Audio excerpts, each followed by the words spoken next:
మీ విజయ్ కుమార్ కంట.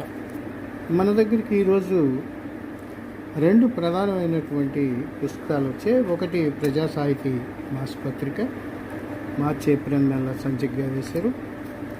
మరొకటి విను తెలంగాణ. ఇది కందుకూరి రమేష్ బాబు గారు చేసినటువంటి రచన. ఇది 10 ఏళ్ల తెలంగాణ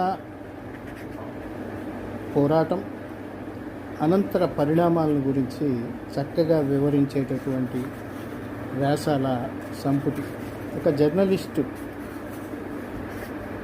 కేవలం జర్నలిస్టు కోణంలో కాకుండా నిజమైన సత్యశోధకునిగా, జర్నలిస్టులు ఈరోజు సత్యశోధనకి పక్కన పెట్టి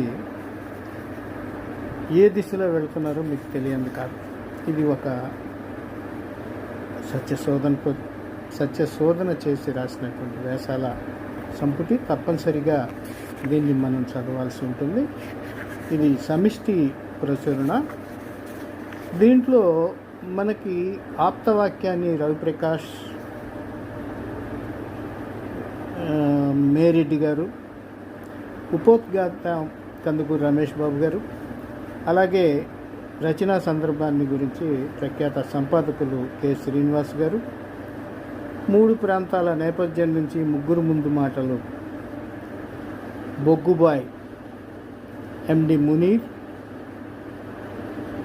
దుబాయ్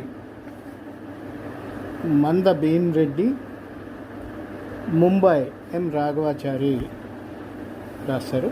తప్పనిసరిగా ఈ పుస్తకాన్ని చదవండి, చదవదగినటువంటిది.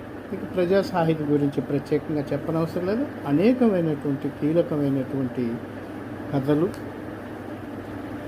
గుంటూరులో జరిగినటువంటి ప్రజా సాహితీ జాతీయ ఉత్సవాలు, ఆధ్వర్యంలో జరిగినటువంటి జాతీయ ఉత్సవాల గురించి చక్కటి సమాచారం అందులో కనపడుతుంది.